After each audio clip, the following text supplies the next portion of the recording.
How has the Lord been good to you? All right. Our Lord is ever faithful, is ever good, is ever kind. He will always even be kind and always show up for us in the name of the Lord Jesus. Of course, as we move into the new month tomorrow, my prayer is that just like the Lord told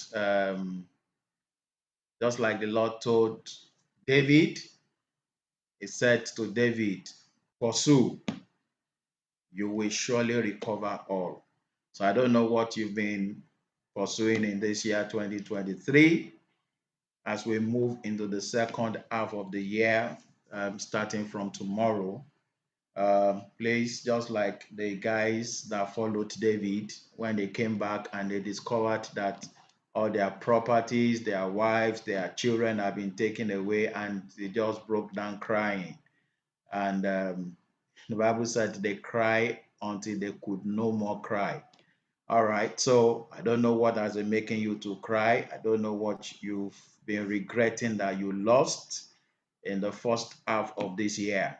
As we cross into the second half of this year, my counsel to you is that seek the face of God, ask Him the direction to run.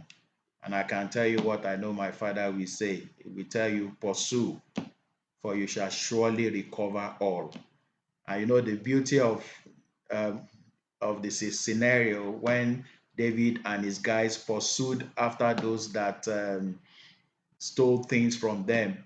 Yes, they recovered all that was taken from them, and they even got more from the camp of the enemies. So, my prayer for you is that you're going to find much more for good, much more that you desire, and much more that you aspire for, even in the remaining days in this year 2022, in the name of the Lord Jesus.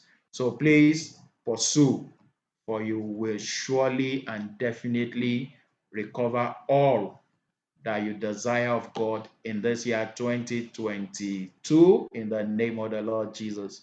I know some of us are trusting God for life partners.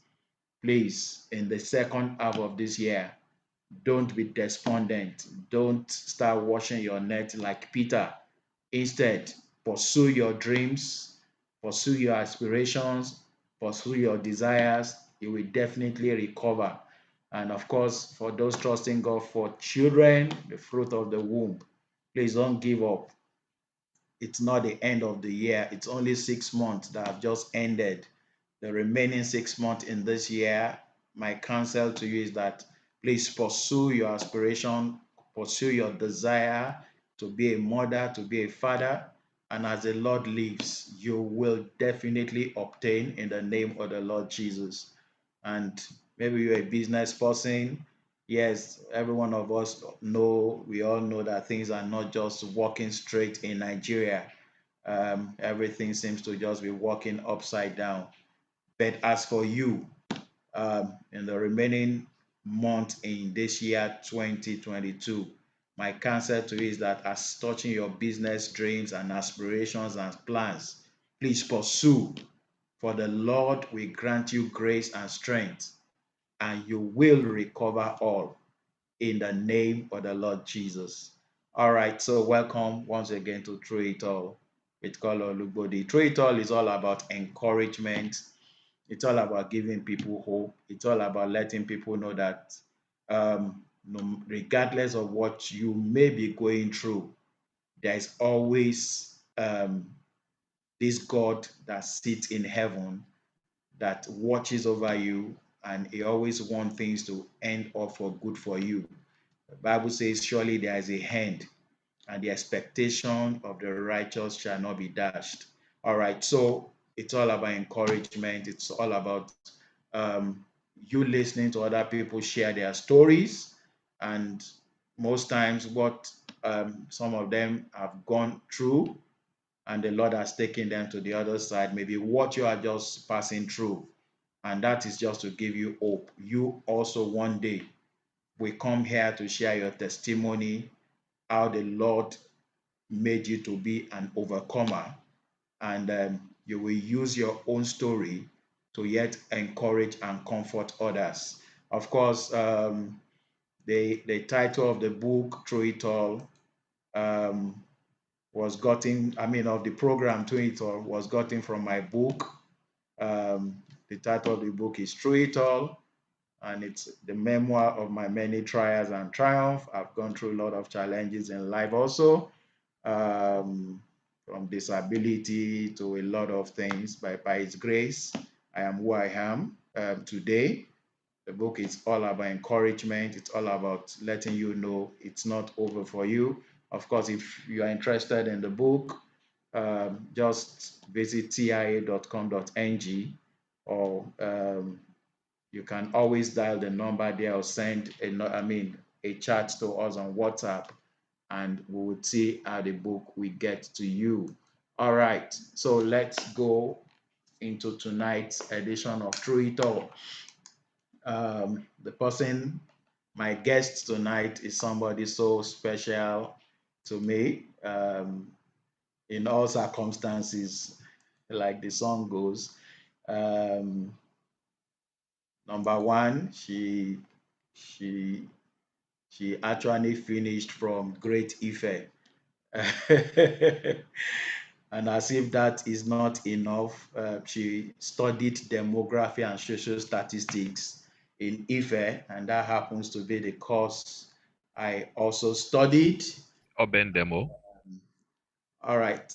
And then she is a warrior. She is somebody that is so resilient and dogged in life.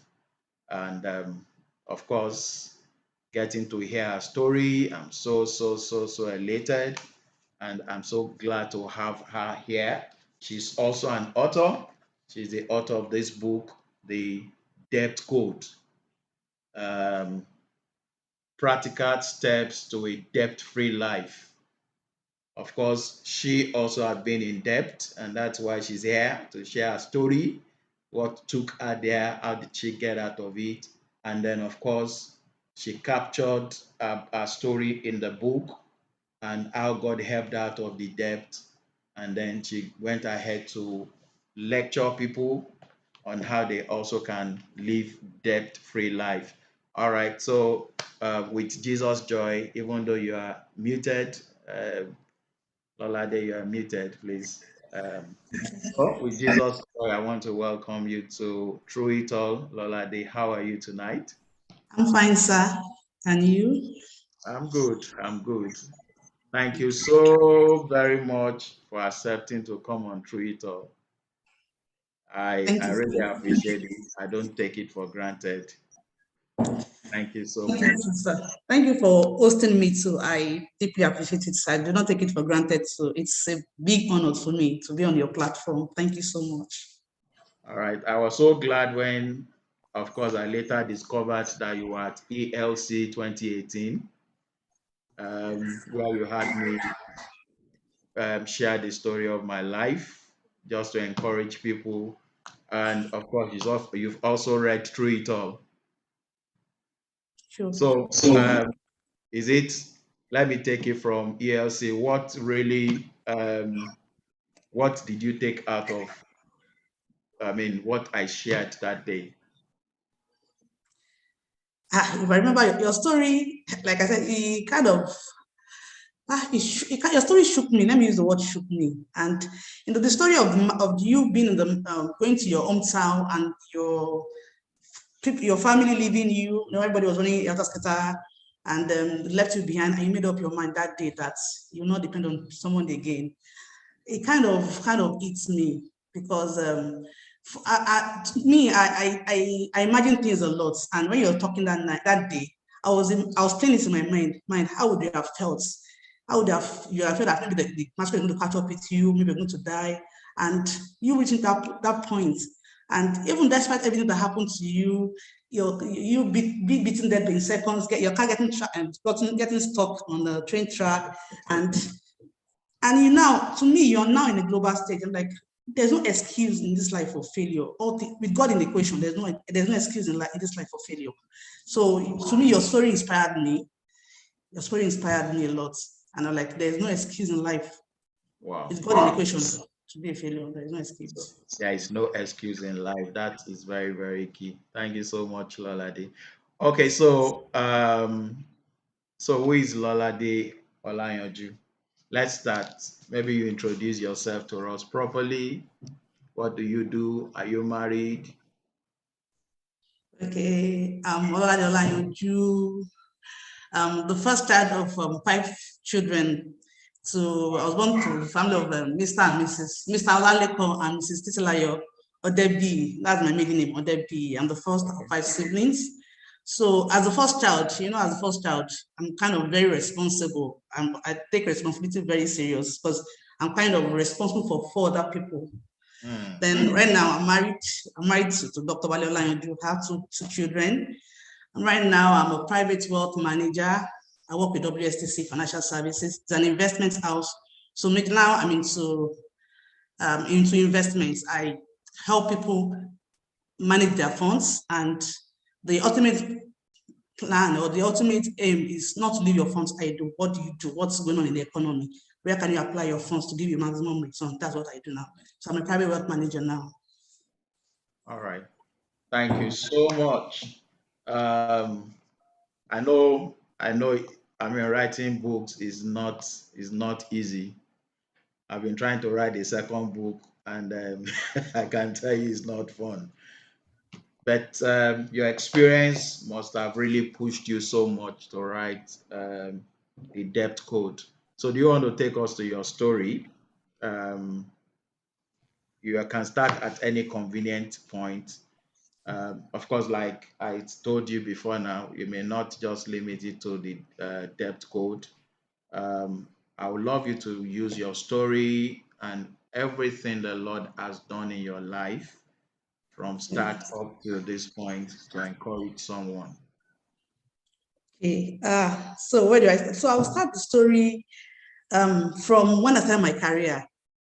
When Okay. I finished from Ife. Okay. So before I finished from Ife, my daddy was out of job. So it was basically my mom supporting the home, and going to NYC camp was just me and my head. There was no support from home because, like I said, I'm the first child of 5 siblings. So there are 4 other people to take care of their university. 3 of them are in university, and the two were in university then. One was in SS3 or something. And I have a special needs sister, so she was at home with my mom. So when I finished NYC, I got a job, and they were paying me 18,000. It was a consultancy job. They were paying me 18,000. So I was living my life normally. I was living my life according to I was cutting my clothes according to my material, nothing extra, nothing. So some months down the line, I think 9 months down the line, in 2006, I got a 2007, I got a call that Access Bank, I got a job to work in Access Bank then. So then I said from there I went to the training school. And in training school, they were paying me 30,000 naira. I was still living normal, 18,000 to 30,000. It's not a big change. But no Lagos life. Then I was in Abeokuta when I was working with that 18,000 job. But now I'm not in Lagos, 30,000 was still okay. I was living my normal life, wearing my normal clothes, nothing extra. And then I became a full staff of the bank then. And they paid me my first salary. And in my mind, I thought I was on top of the world. I thought I was a millionaire. My salary then was 110,000 naira. Yeah. And then I was more, let me say I was financially ignorant. I didn't really know much about money. So I started spending my money as it gets to my hand. There's no plan, no savings, nothing. I just thought that I've smart for so long, my parents, I was like, in my mind, I was hustling. Yeah, I was kind of hustling to make ends meet and now have this money. So why won't I spend it? So I started spending. And then I think, so because I came from Abeokuta to Lagos, my friends were the people we did training school together. So anything you want, you go and meet them. How do I do this? So it was because of people I was moving with. And then they came to meet me. There's a bank that is giving a credit card loan. You should go and get credit card. I didn't think about, I don't know what I want to use credit card to do. I just followed them, followed my friends. I got a credit card, and the bank gave me a credit card of 400,000 naira. That's almost times 4 my salary. And Well, one thing my husband still called, no, doesn't call me that again. When we got married, he used to call me Arowono. When I see money, I spend. There's always something to buy. As a big girl, something, just you see something you buy. So the 400K, I blew it. I was buying clothes, buying jewelry, shoes, different things. And then I was still okay with that. So even though it was not that bad, I was indebted for 400,000 naira. For people that know how credit card works, you can spend your own money, but there's a minimum payment you have to pay every month. So I was paying that money. I was still sending my money home to my parents to help them with my siblings and everything. And then my mother called me and said, "Why do you start buying assets? You should buy land, you know?" And okay, I said, okay. I didn't tell my mom I was owing 400,000. I didn't say anything. So my friend also called me, I think a year after, thereabouts. Like, this bank is giving out loan. Like, okay, maybe this is a good time to take a loan and buy the property. So I took a loan of 500,000. Remember, my salary is 110,000. I took a loan of 500,000 from Bank B. Let me call this Bank B. And I didn't think of the impact it will have on my salary or my future income. I took it, I sent 350K home to buy a property then. And 150K, so now I don't care about that is money to do. I'm sure I would have spent on something, clothes, shoes, as usual, gold, you know. And then some weeks down the line, my employer said, all entry levels, you have a brand new car. To me, it's a welcome idea because Lagos has shown me Pepe. When it rains, one day I got drenched in the rain. I'm like, God, what kind of suffering is this? What kind of life am I living in this Lagos? Because working on the island, I was living on the mainland, working on the island. When it's raining like this, it's always horrible. So when my employer said, get a brand new car, I didn't think about the loan I've taken. I didn't think about anything. I went to HR, where's the car? Give me the car. And I took a car. And after, I think, the first months of repaying my car loan, that's when my eyes cleared. By the time I paid the minimum credit card payment for the first bank, I paid my monthly repayment for the 500,000 I took. Because that 500,000 is for a year. And I pay for my car loan. I had nothing to live on, nothing, basically nothing. Wow. So it was only me and my year that was living then. So so like most people did not know during that period because I've asked many clothes, you know. Banker, I was a banker. So when you dress fine, do your fine hair, you wear your nice suits, fine shoe, and you're living your life. Sometimes I do it throughout the day. Even when I get to this area, I'll go and drink because there's basically nothing for me to live on. And that's how bad it was then for me. So I would say my journey to indebtedness was as a reason of as a basis of financial ignorance. I didn't have friends that have long-term plans for their money. Me myself, I don't even know much about money or much about investment or finance or savings. Nothing. I didn't have any idea, and I was spending the money as I saw it. So that's what pushed me. So that's what made me walk into indebtedness. Wow. That's my story. Wow. All right. So so you entered into it. How did you get out? It was God, though. Baba God has saved my life. That's So I'm a Christian. You know, I'm a Christian. So when you have problem as Christians now, who do you hold now? It's God now. When you are enjoying life, you be saying, God, I'm okay. You be living your life. But when there's problem, you hold on to God. So I'm a Christian. So when I had that problem, I knew I was in deep problem. So every day now I was prayerful, read my Bible. I was very prayerful. That's when God and Holy Spirit can talk to you. So I pray a lot. So because I see death to me then as a mountain, and like what the Bible says that if you tell this mountain, be cast to the sea, which even with your tiny faith it will work. So I see death as a mountain in my life, blocking my progress. So every day I would speak to the death. And while in the place of prayer, one day God gave me an idea. God gave me an idea. Why don't you start selling things? In my office, I'm a marketer. I'm good at I like talking to people. I'm a sanguine. I talk to people. I make friends easily. So if I can sell for my company, why can't I sell for myself?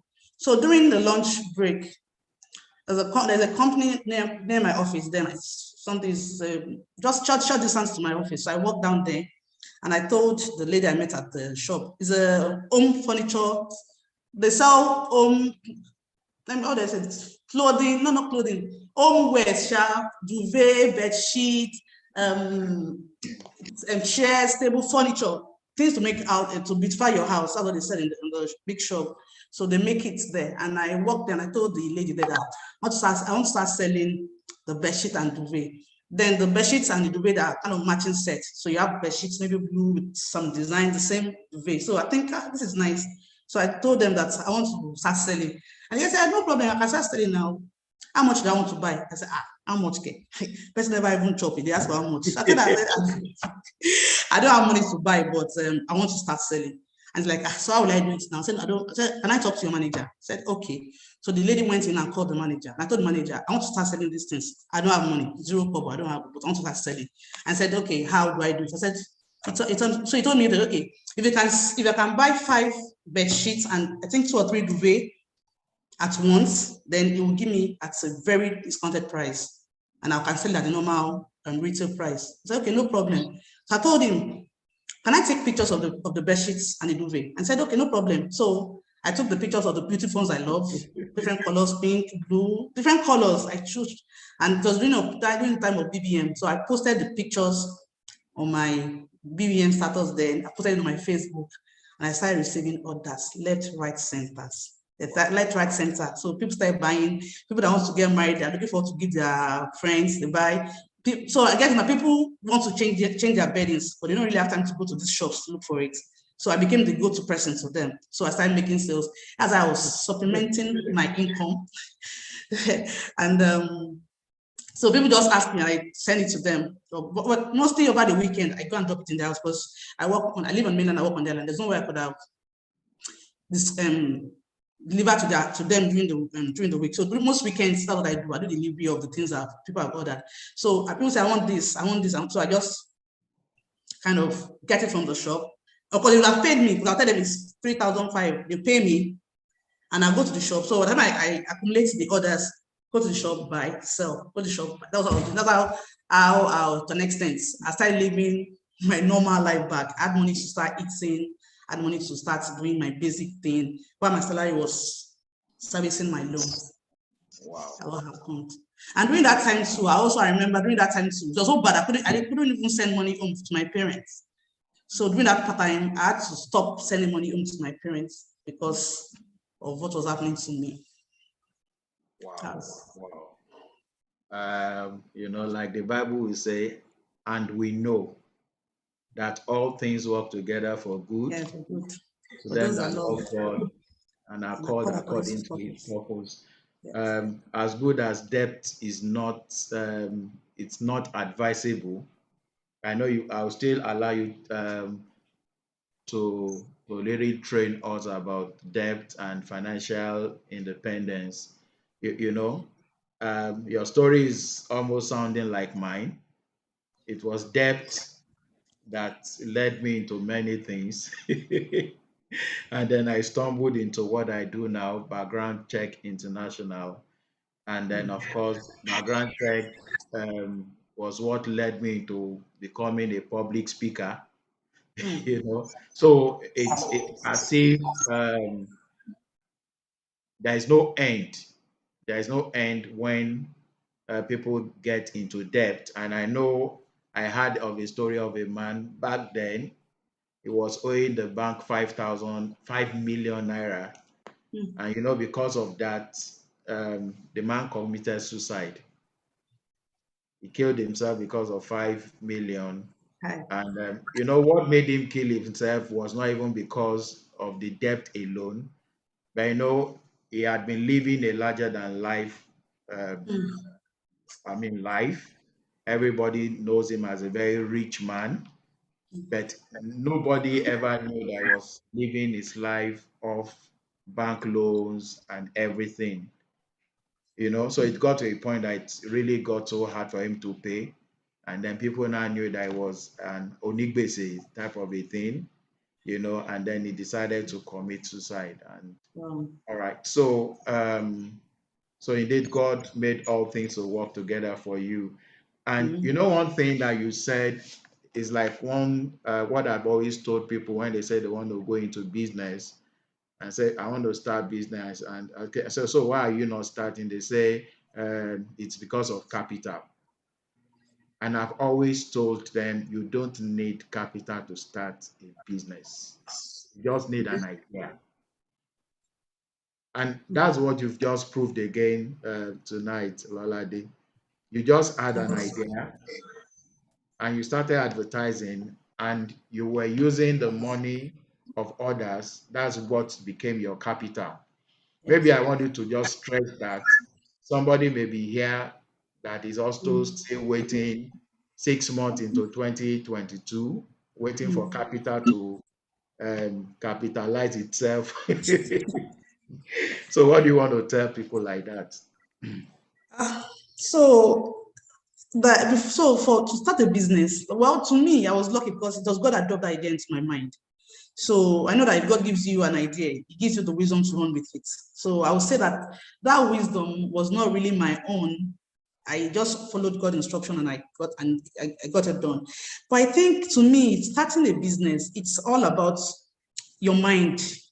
To me, your mind, how bad you really want it. So it's not only capital.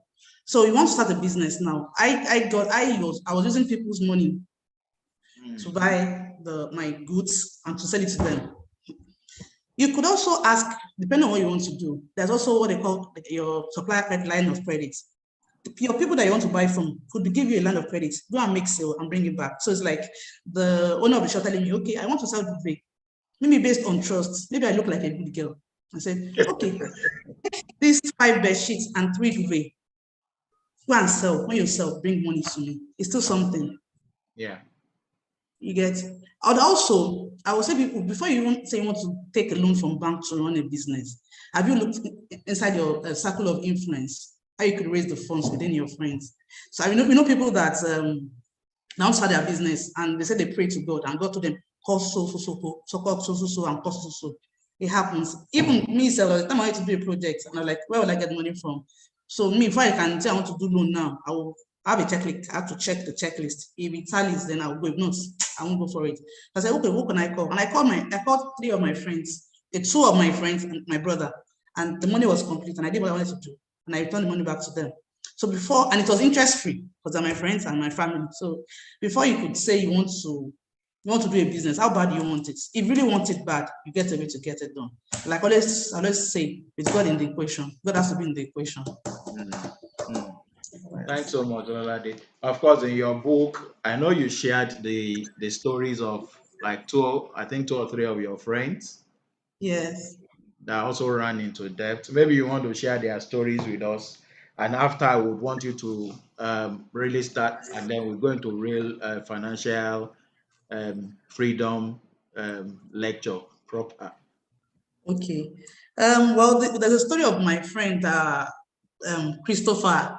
So for him, he is even not in the country again. He has traveled out now.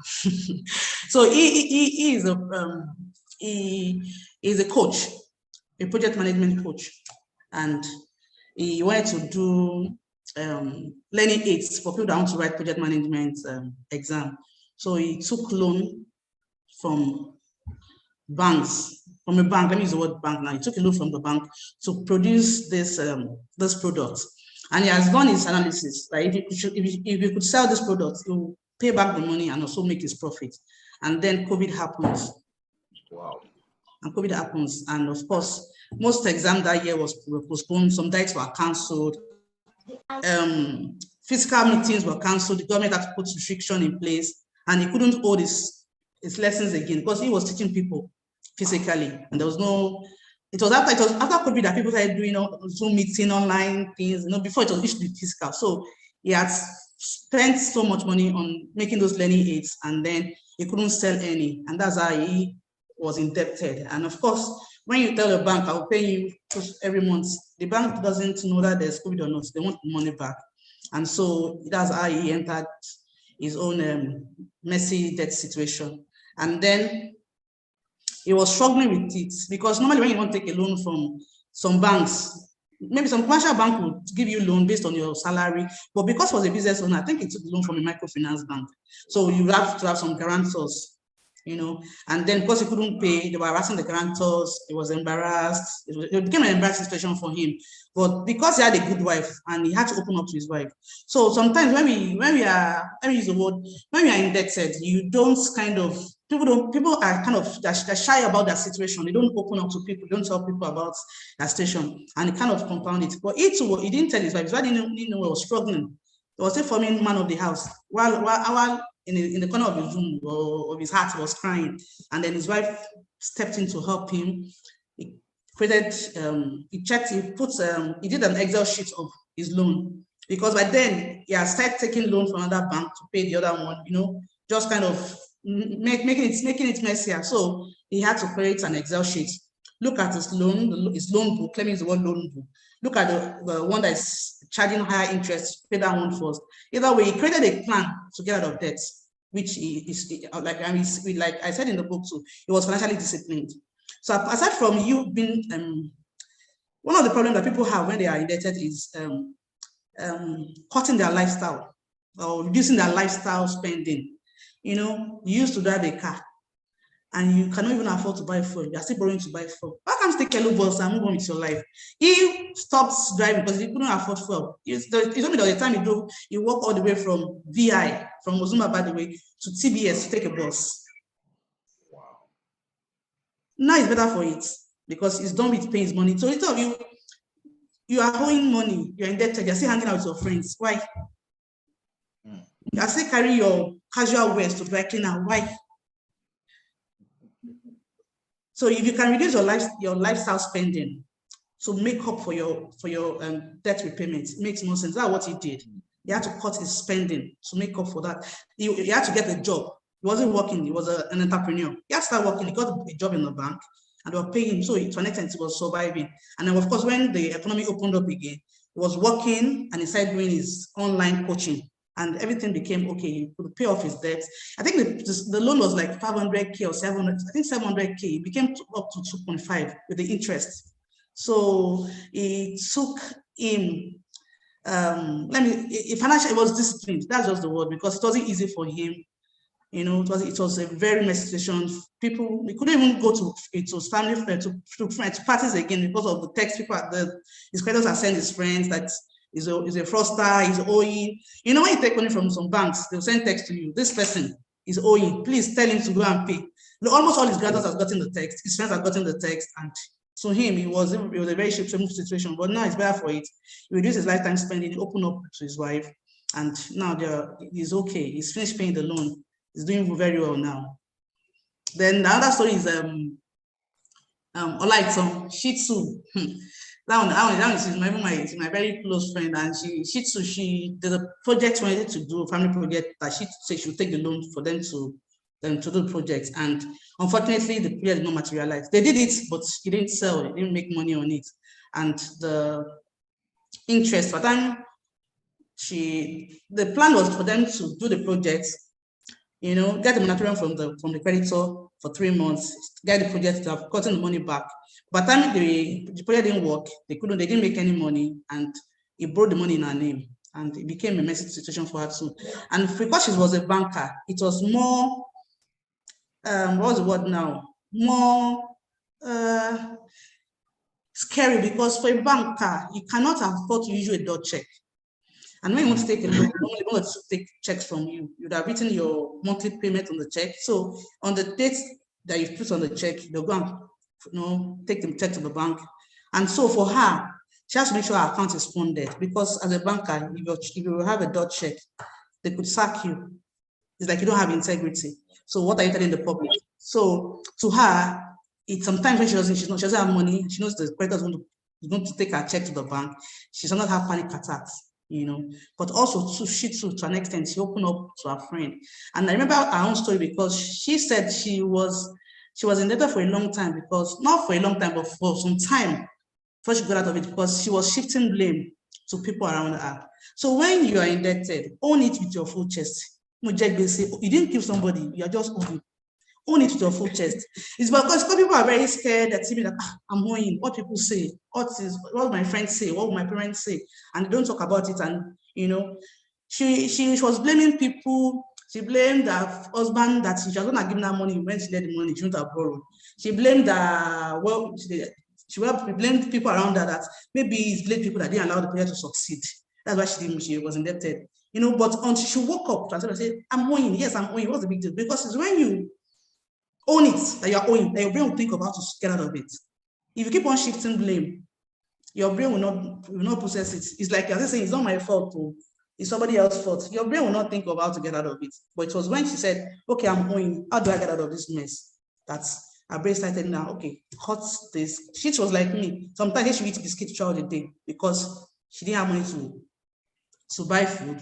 And of course, she has to make her repayment. So of course, when you are owing, your repayment comes first before any other thing, So like her, she said, being in debt, I remember she made a statement that being in debt is a bumpy ride. It's between you and God. Nobody can understand what you are feeling.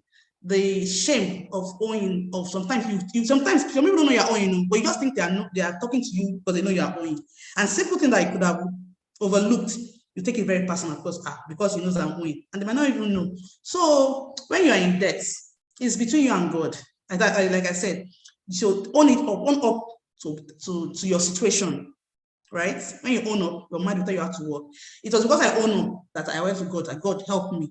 This is me, save me, and God stepped in for me. So she too, she owned up to her situation, and she planned also, she started paying back her money. She opened up to her husband too stepped in, and over the years, to an extent, they paid down the loan, and she was okay. And also, one thing I remember about her stories was that when she couldn't pay, and the money was, the pressure was getting too much, she reached out to her creditor to renegotiate. Look, I'm supposed to pay this money for 1 year, and I'm supposed to pay maybe 200,000 per month. It's choking for me. I can't pay 200,000 per month. I barely have money to eat. Can you please extend this loan for me for another 6 months? So instead of me paying 200K per month, I'm paying 150K per month. At least reduce my repayment. And the creditor said, no problem. So what I know is that most creditors don't really want to kill you. Instead of you owing away from your creditor, approach them and renegotiate. I'm supposed to pay for 6 months. I can't afford it. Can you extend the payment period for me? Most creditors, they're not witches, they're not wizards. They would think of the situation because they don't want you to default, and they will oblige. So that was that's the story about light zone. And also, I remember my own story too. The bank that gave me the credit card, after some years, they started calling me. I think 6-7 years that I'm still owing. And I remember that after I think 2008, 2009, thereabout, I remember, they called us, they did a note to us that most people that had the credit card were defaulting on their monthly minimum payments, that if you want to turn the credit card to a loan and pay down, you should come forward. So me, I was becoming smart at then. So I said, okay, instead of me struggling with this debt, turn it to a loan for me. And I'll pay for, I think they gave me 11 months. They gave me a schedule of 11 months, which is okay. And I dropped my check for those 11 months. Based on the schedule they gave me, I wrote my check and I dropped it. And I know I was done with it. And then sometimes later, after paying the debts, I saw a debit alert on my phone from the same bank. And I said, where is this alert coming from? I finished paying.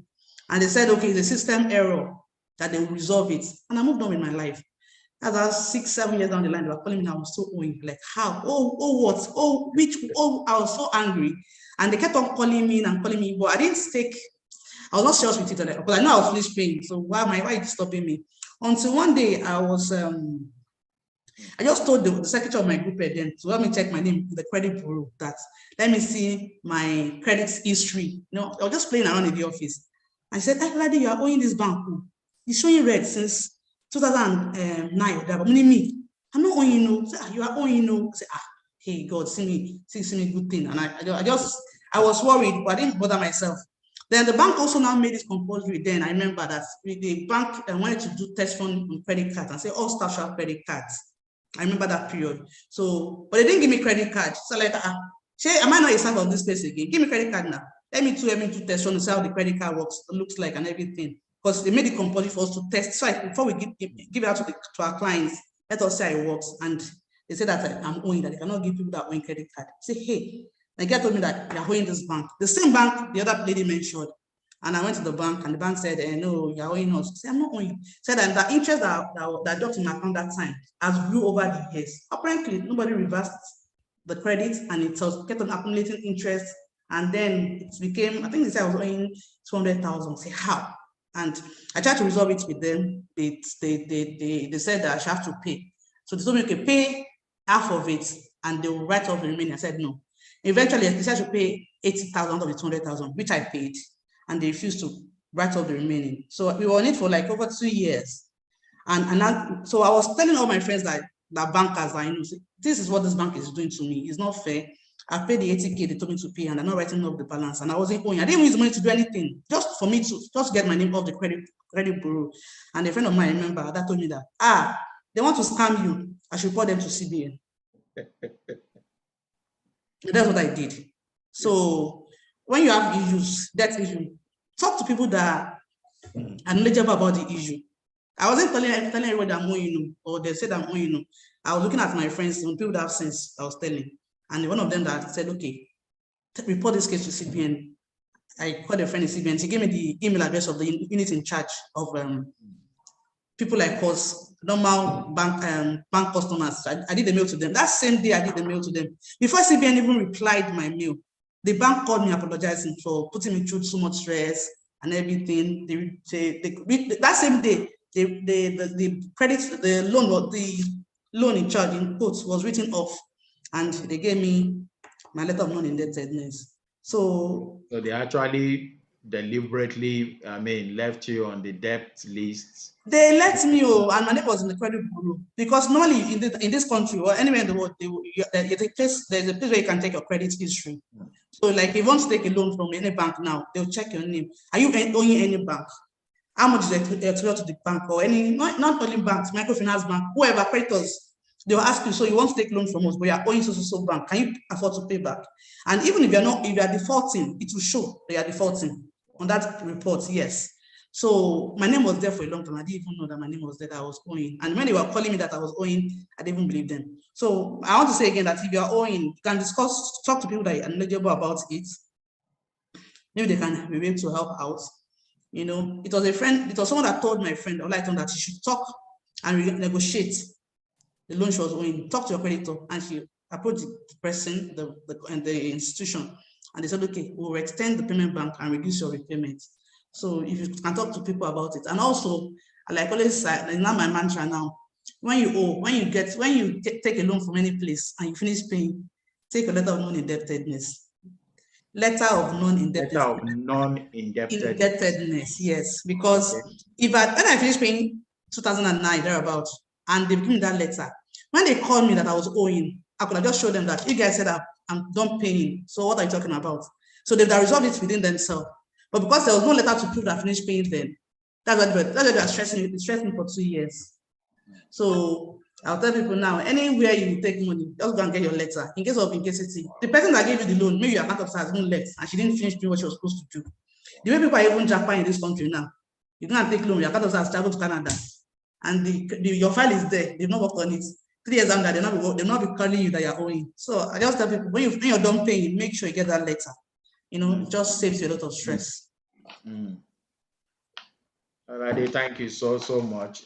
You've already started telling us some of the things that will take us out of debt, and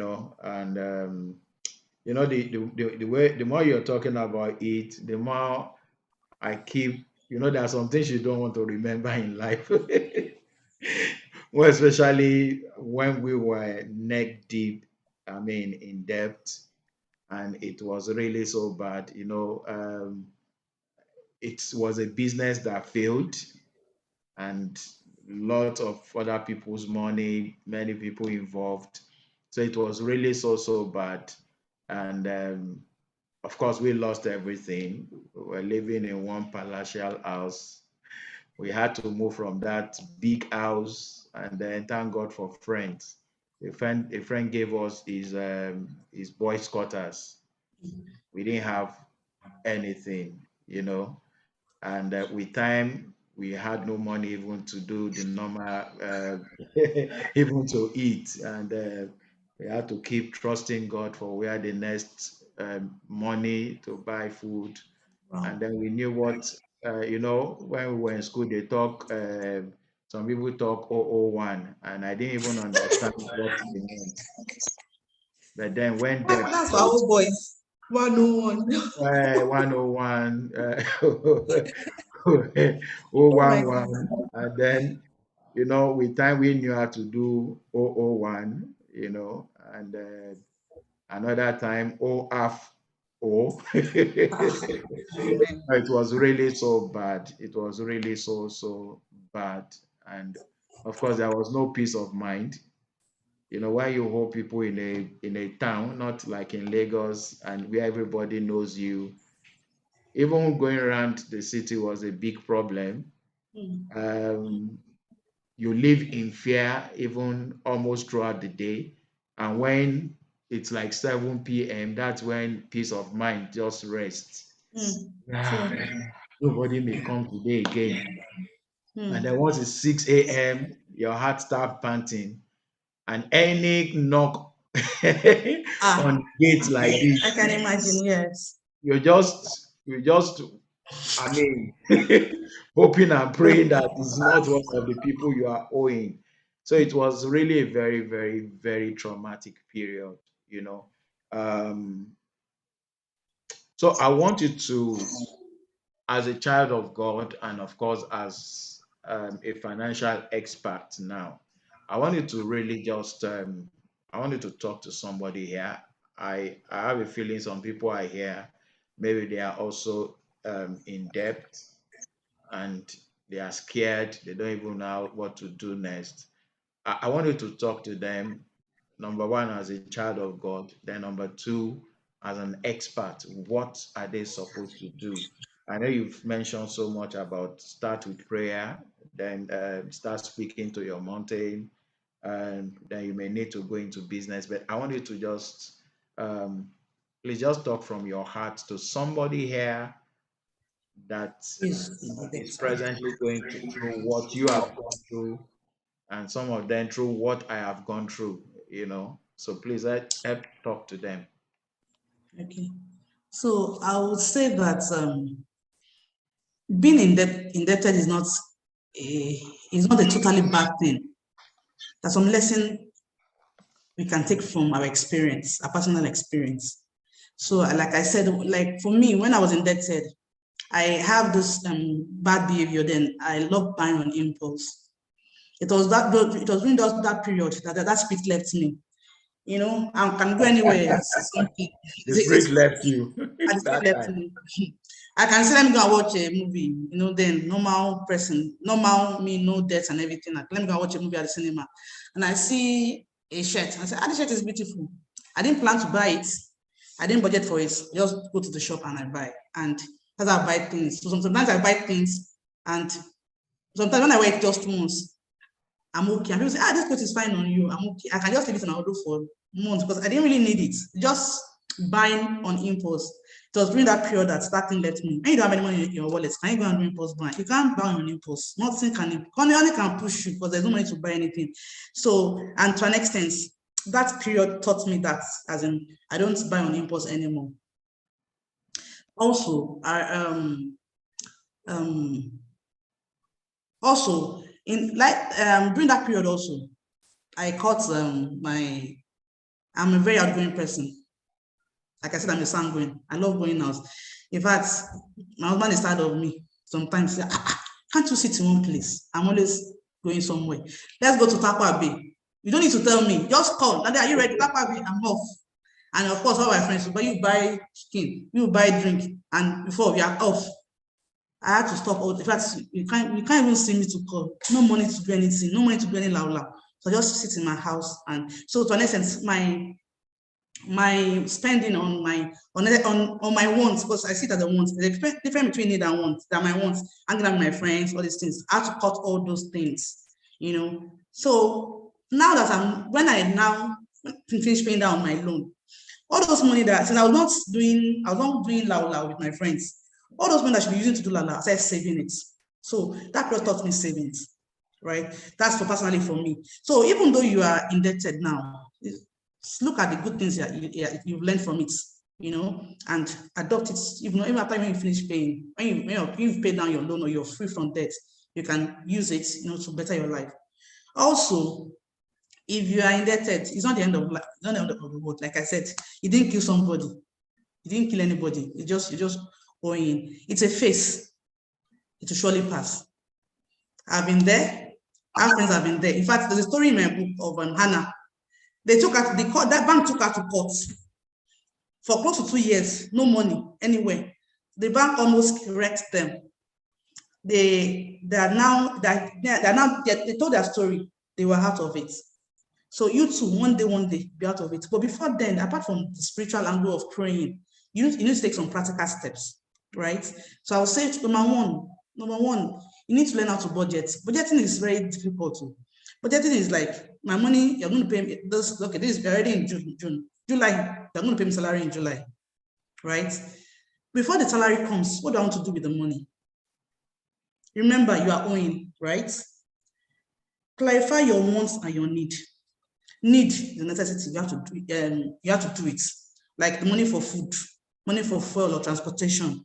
Data could be a need for you, depending on the kind of work you do. Put it down. Any other thing that is not complex, not a necessity, you can work around it. Then after that one, you pay your loan. Don't ever think of defaulting. If you default, you are accruing more interest on your loan, because when the system is charging, the system is not human being. It will charge on the principal. So if you're not reducing your principal, you're accumulating more, you're adding more to your problem. So either way, anyway, anyhow, pay part of your loan on a monthly basis before you start doing anything. Then, like I always preach also, reduce your lifestyle spending. If you love hanging out with your friends, stop going out with your friends. Stay in your house and watch Netflix. It's a phase. We can do that later, but during this period, reduce it. If you cannot afford to fuel your car, look for someone you can be following home from your office. Enter public transport. My friend, the car, she was taking Kemarua. Even though to her, she said she was so embarrassing, but there was a time she said she saw a secondary school friend and she felt very bad that, look at my secondary school friend driving this car, and me, I'm Kemarua. And this is someone that had a car and a driver. But because she owned up to what she was going through, she could step down, say, let me finish paying this thing. Later, if you see her, nobody knows she has told you the past. She's living a normal life now. She has her car back. She has everything back. So I would say you to an extent, reduce your lifetime spending, whatever it's necessary. Maybe I used to take a vacation every year. Stop taking vacation. When you are done paying, you go for vacation. You go to better places. And you even shop more if you like shopping. So I would say the three things I would say: budgeting is hard. Like I think I wrote on that. Budgeting is hard. Being in debt is hard. Being financially disciplined is hard. You choose your hard. Budgeting is a financial discipline. You have to stick to it. You have to be consistent with it. And by the time you're doing budget, by the time you're writing down what you need, month on month, the things that that you don't really need to do, you will sit and can remove it from your budget and add it to your savings. And all those things that you don't need that you're moving from your budget, you can start using for savings. Because I will tell people that you have to have an emergency fund. If you don't have an emergency fund, if anything happens to you, you'll be forced to borrow because you don't have money now, right? So to an extent, those small things you are removing, you are reducing, or the things you are supposed to spend on, you're not spending on, put it in a savings, in a liquid investment, and save it there in case, and build up your emergency fund. In case anything happens, health issues, whatever, you don't need to go around to borrow. That's something somewhere. Like I said, in liquid investments, there are plenty of liquid investment. There's commercial papers, there's equity, there is mutual funds, there's what else? Fixed deposits, just something that, so you don't keep your money idle, but is earning you little interest, something like that. And I also said this: it's in this time of social media, it's easy to do a business, get a side hustle, because obviously you're indebted now, your salary or your income is not enough. That's why it's looking so not bad or sad, but it's looking choky to you. The money is not really enough. You can do something extra. If you're a salary earner, as long as your HR policy does not, it's not against you having a side hustle, you could do a side hustle. I have friends that sell cars, they are bankers, they sell cars, they will make cars, accidental car from Yankee, fix it and sell it, you put on their deep, sell. But they are working, it's not affecting their work. I have people that are into logistics. But there's a girl that I buy perfumes from on Instagram. She has some mad followers. That's my go-to when I want to buy perfume. She works, don't she only work in the bank? I almost passed her, say, I'm sure the money she's making from the perfume is more than her salary. I'm so sure because she that's like her business.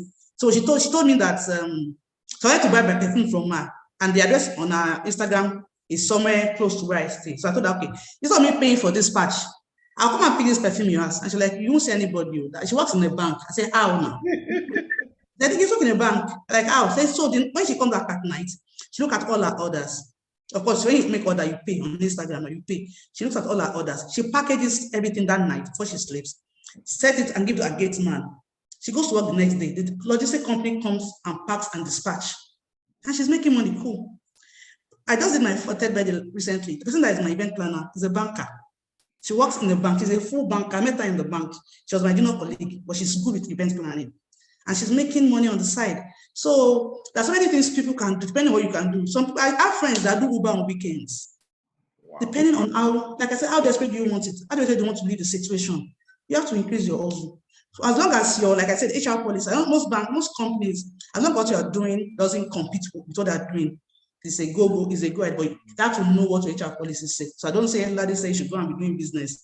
If your HR policy don't do business, but no more HR policy, as long as what you're doing is not competing with what you're doing in the office. Like you can't be in a bank, I say you're loaning somebody, you're giving out some money to somebody. But if you are in the bank and weekend you do Uber, I don't think personally. So what I'm saying, so you have to increase your side hustle too. I can also say we got in the situation to be a thing of the past. You get out of it. Me too, I got out of it. You too, get out of it. Wow. You know, I love that so much. So anyone listening to this, or maybe you're going to watch the video later, um, debt, being in debt is not the end. You understand? You're going to get out of it.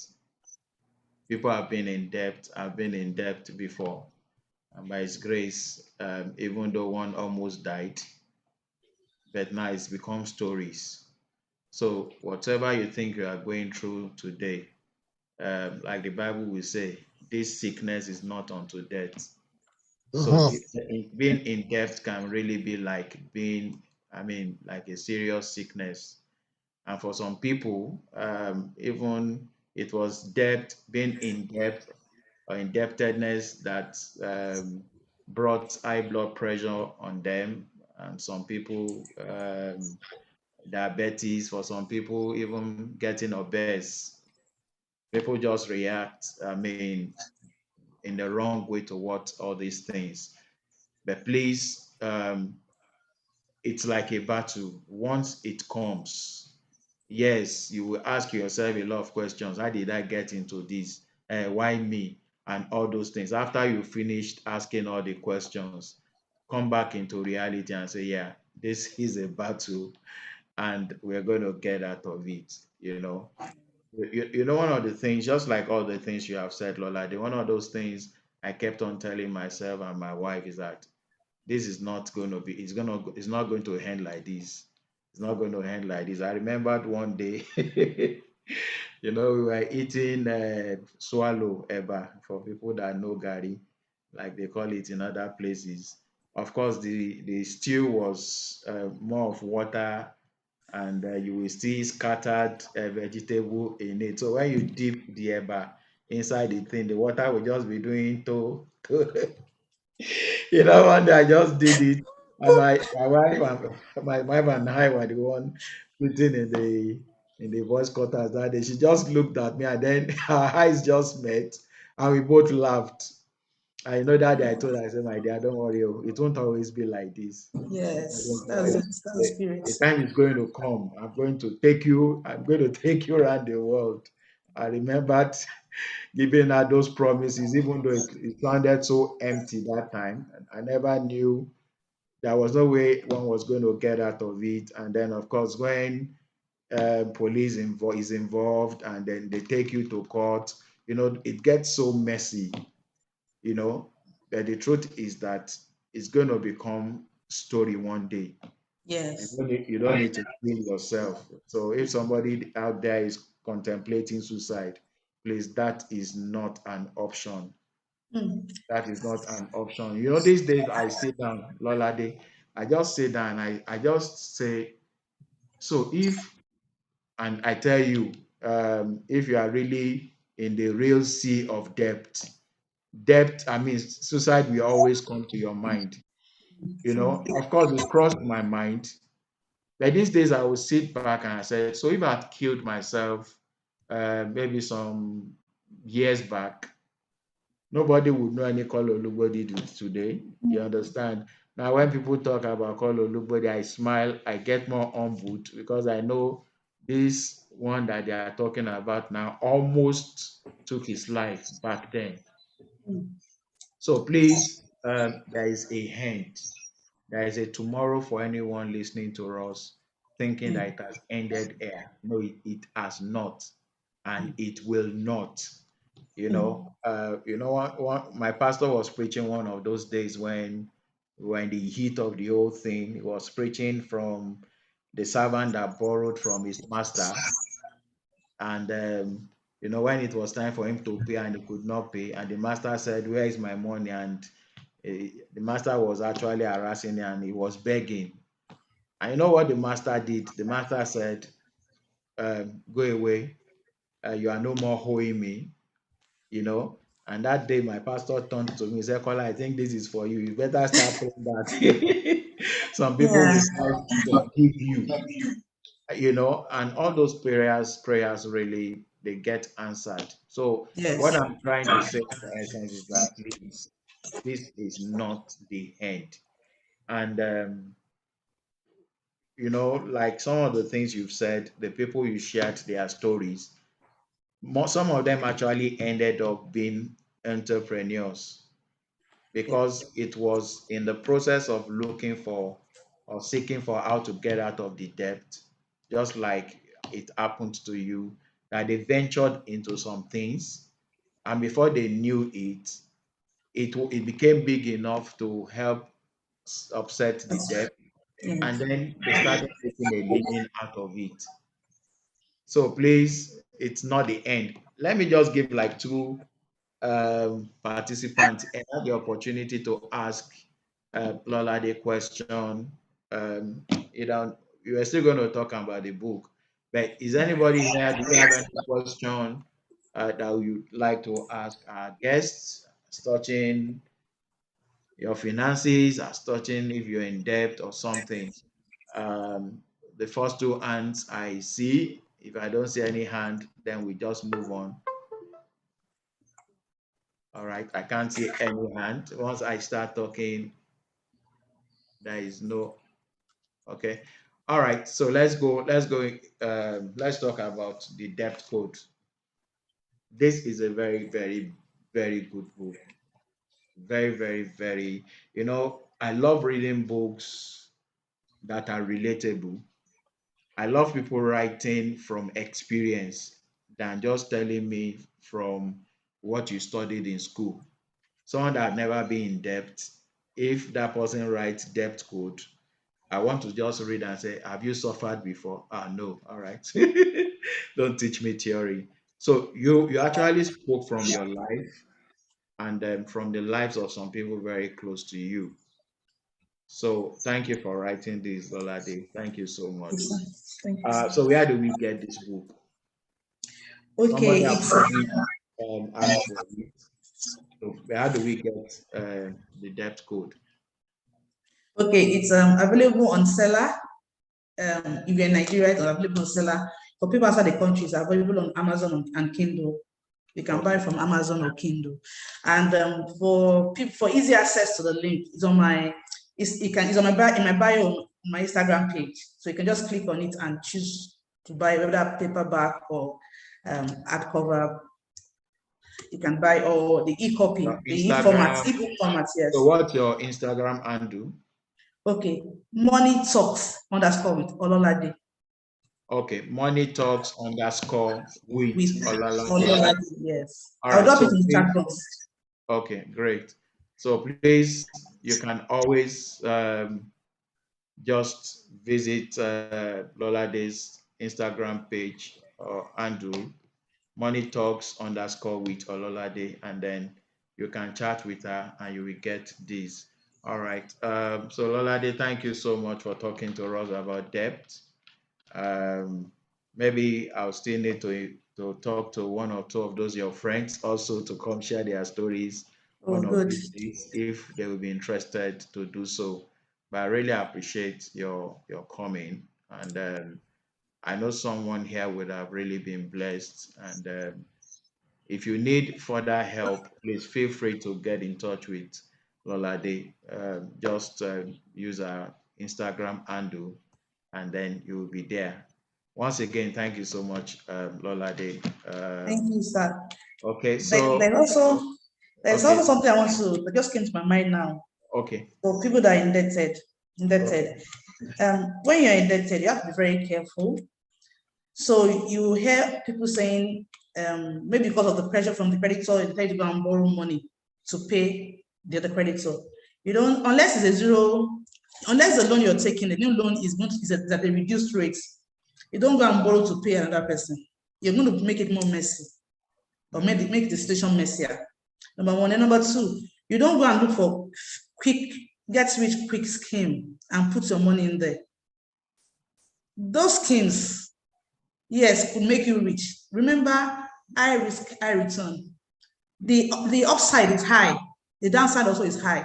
If you should go yeah, south, it's going to make it more messy. So don't go and look for get rich quick fix, all those Ponzi scheme.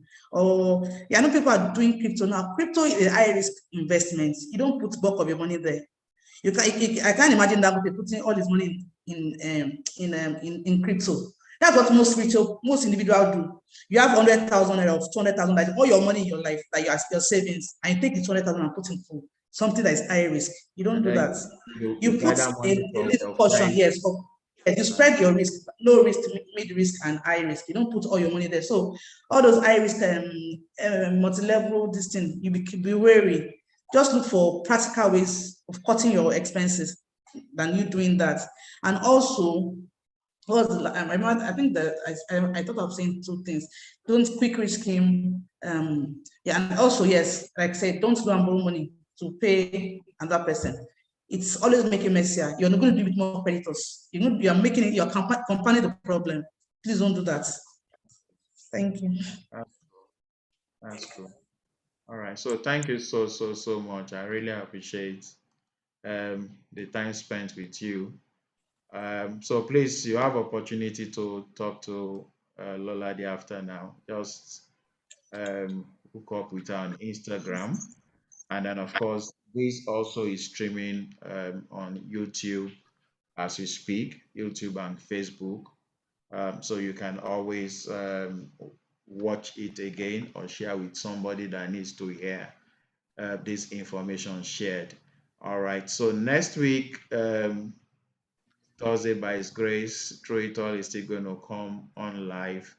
My guest next week is somebody that many of us have had his story. I think I have his. Actually, okay, all right. Let me share his picture. All right, so that is Dr. Kasarachi Innocent. His video has been trending for a while. So Dr. Innocent, all things being equal, is going to be my guest next Thursday. He's going to be sharing his story. It was somebody written off in life because of his disability. And he said one of his lecturers said he was not supposed to be in a class. They were supposed to be at the gate of the school where um, beggars usually sit. That was supposed to be a beggar and not attempt to be a student. Of course, he ended up becoming the best student in his class. He made first class, and now he lectures in University of Port Harcourt. Um, his story is so inspiring and insightful. So, all things being equal, he's going to be my guest next Thursday by God's grace and mercy. And Okay, so through it all, you can always get the book on tia.com.ng. It's also an app on Amazon if you're outside the country. All right, so I can't thank Lolade enough. Thank you so much. We're going to be talking more after now. And with regards to my brother Wale, I chatted with him before the program started. So let's make it another date next Thursday, and by then we would have entered into the month of July, and that month will favor you by God's grace and mercy in the name of the Lord Jesus. So thank you, everyone. Have a very wonderful evening, and God bless you. All right.